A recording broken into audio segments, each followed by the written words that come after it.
반갑습니다. 예수는 빛교회입니다. 오늘은 예루살렘으로 가시는 예수님을 따라가기를 소원하며 함께 십자가의 길이란 제목으로 누가복음 9장 37절에서 50절까지의 말씀 나눕니다.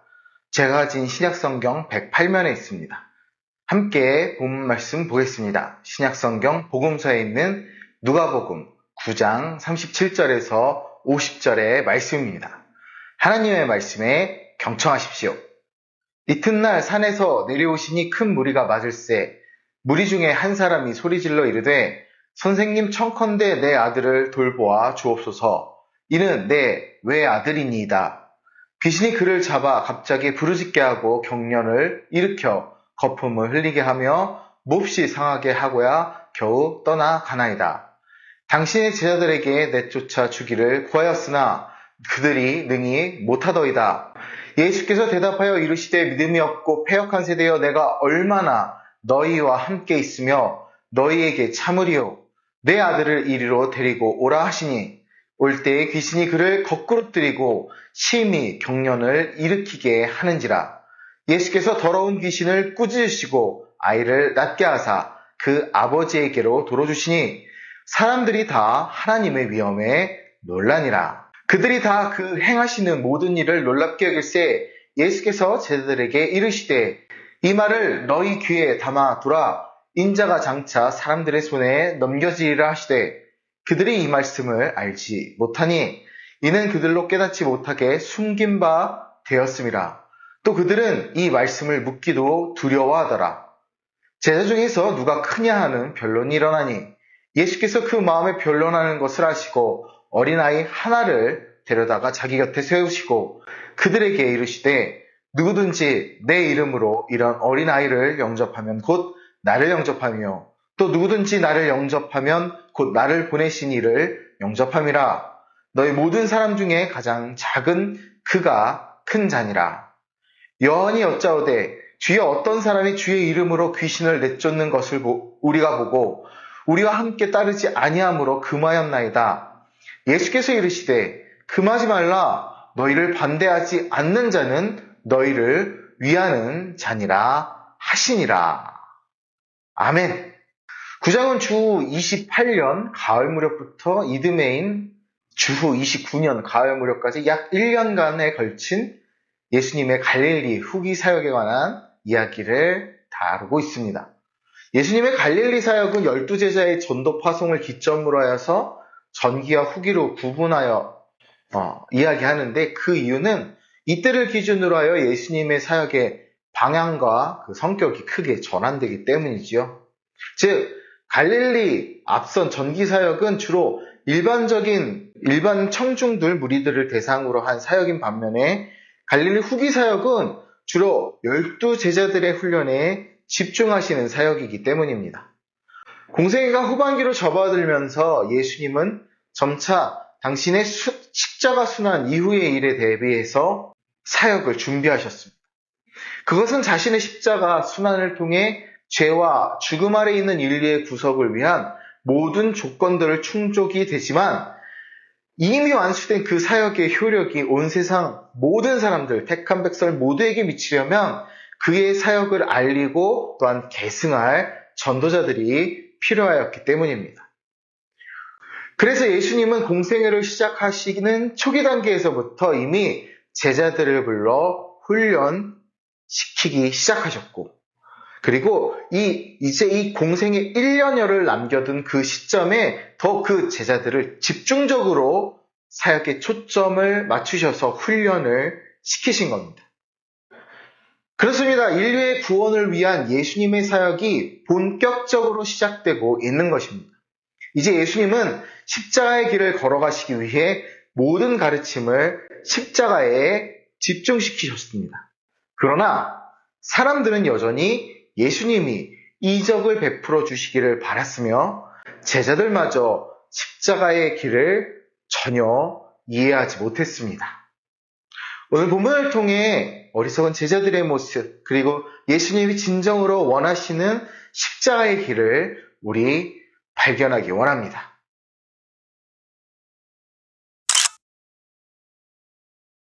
오늘 본문을 요약해보면 37절에서 45절 윗문단, 곧 예수님의 변화산 사건과 이어지는 내용으로서 예수님께서 귀신 들린 아이를 치유하시는 내용이 37절에서 43절 상반절에 나오고, 계속해서 두 번째 예수님의 순환에 대한 예고를 하신 사건을 기록하고 있습니다.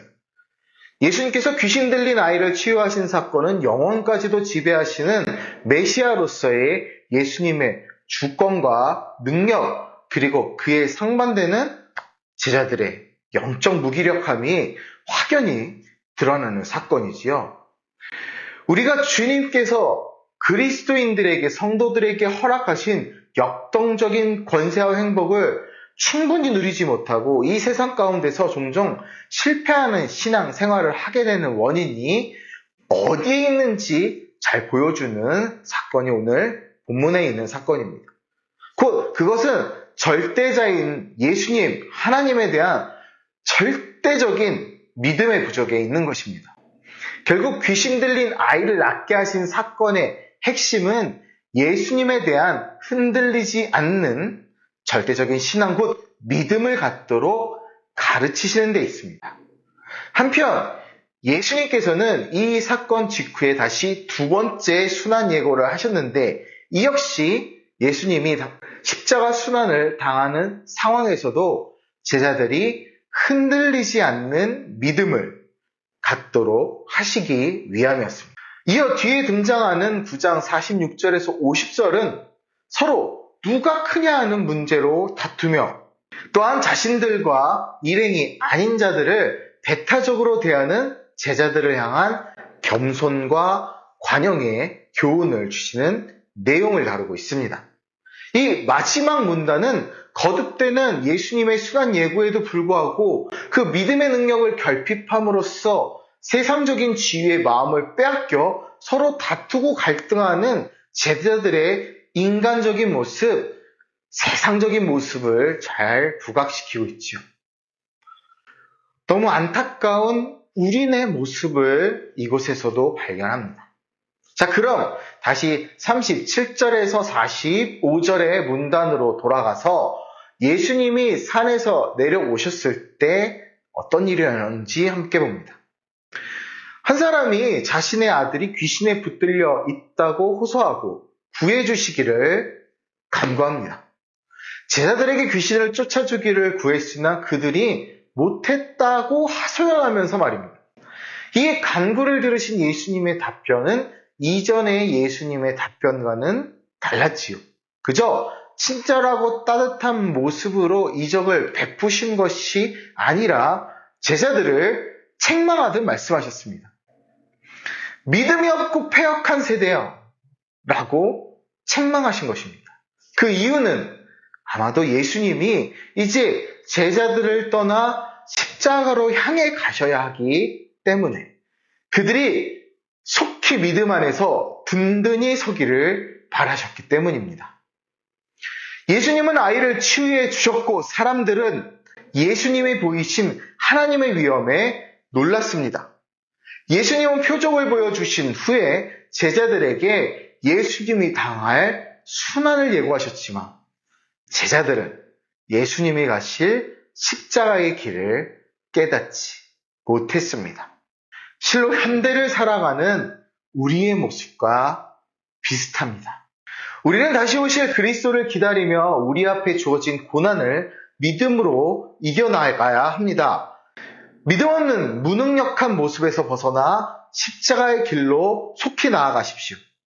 세상의 영광이 아닌 십자가의 영광을 바라보는 우리가 되어야 합니다.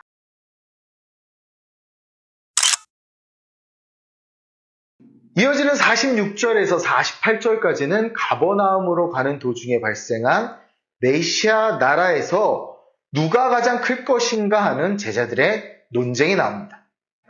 이런 의미 없는 논쟁에 예수님께서 어린아이처럼 자기를 낮추는 겸손한 자가 천국에서 오히려 큰 자라는 아주 역설적인 교훈을 주십니다. 그리스도를 중심으로 한 새로운 공동체의 윤리가 자기 겸손으로부터 시작됨을 가르치신 오늘 본문의 이 단락은 마태복음 18장 1절에서 5절과 마가복음 9장 33절에서 37절과 함께 소개되고 있지요. 예수님은 제자들에게 계속 고난과 죽음에 대해 말씀하셨습니다. 그런데 제자들은 누가 크냐는 주제를 두고 서로 다투었습니다. 참, 누가 크냐는 문제는 사실 이것이야말로 아이들이 도토리 키재기 하는 모습과 닮지 않았을까 생각합니다.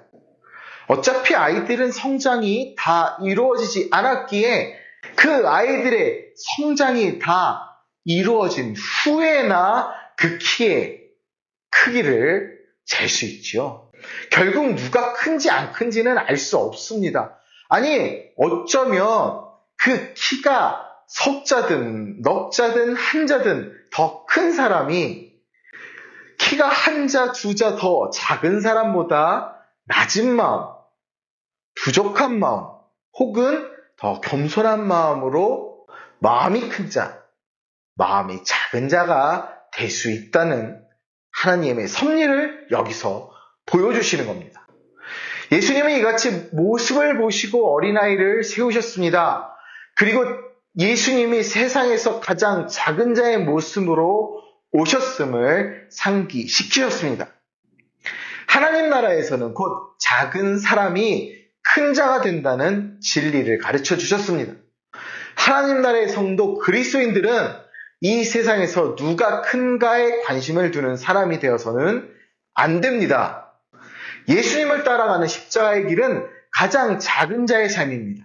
세상은 작은 자라고 손가락할지 모르지만 예수님을 따라가는 십자가의 길, 십자가의 삶을 사는 그리스도인은 천국에서 가장 큰 자입니다.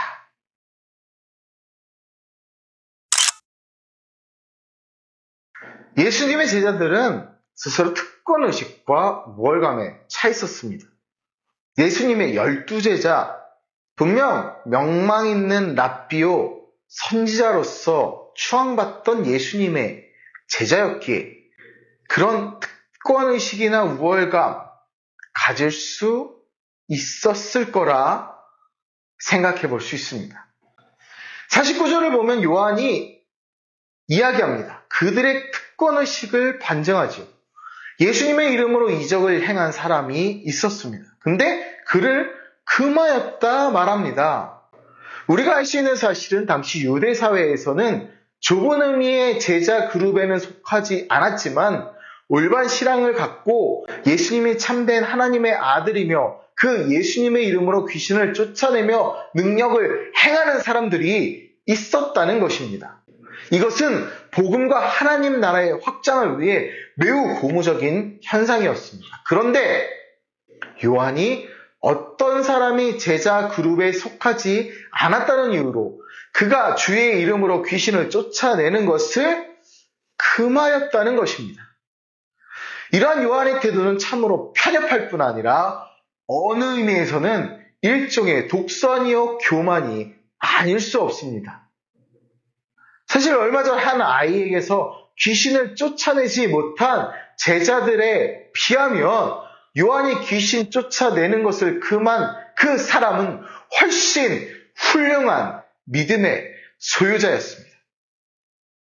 그럼에도 불구하고 제자들은 독선과 배타주의적인 태도로 인해 도리어 그 사람의 믿음의 행위를 저지하게 된 것입니다.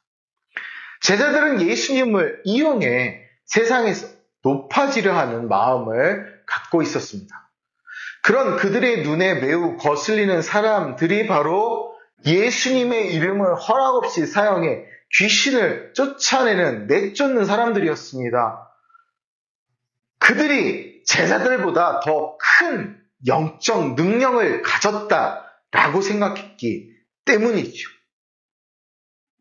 누구에게나 허락된 보편적 구원의 예수님, 주님이신데 제자들은 이 일이 자신들의 특권이라 생각했던 것입니다. 그래서 그 일을 하지 못하도록 막았습니다. 요한은 이 일을 예수님께 말씀드렸습니다. 그런데 예수님은 요한의 이야기를 듣고 그들을 금하지 말라 말씀하셨습니다. 복음은 단순히 특권을 가진 자들의 소유물이 아닙니다. 복음의 능력은 모든 믿는 자가 갖게 되는 능력입니다.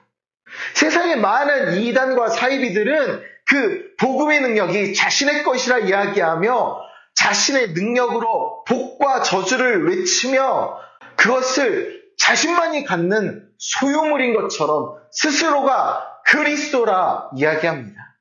바로 거기서부터 잘못되었습니다. 십자가의 길은 모든 사람들에게 열려 있습니다. 그리스도인이 남들보다 높아지려는 마음과 다른 사람들을 배척하는 특권의식을 갖고 있다면 그 모든 것을 먼저 십자가 앞에 내려 놓아야 합니다.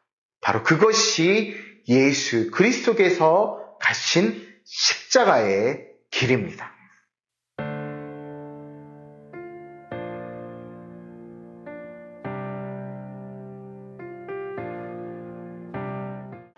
예수님은 예수님이 가야 할 그 십자가의 길을 제자들에게 본격적으로 알리셨습니다. 하지만 제자들의 모습은 십자가의 길과는 전혀 상관없어 보입니다. 여전히 세상의 영광을 추구했기 때문입니다.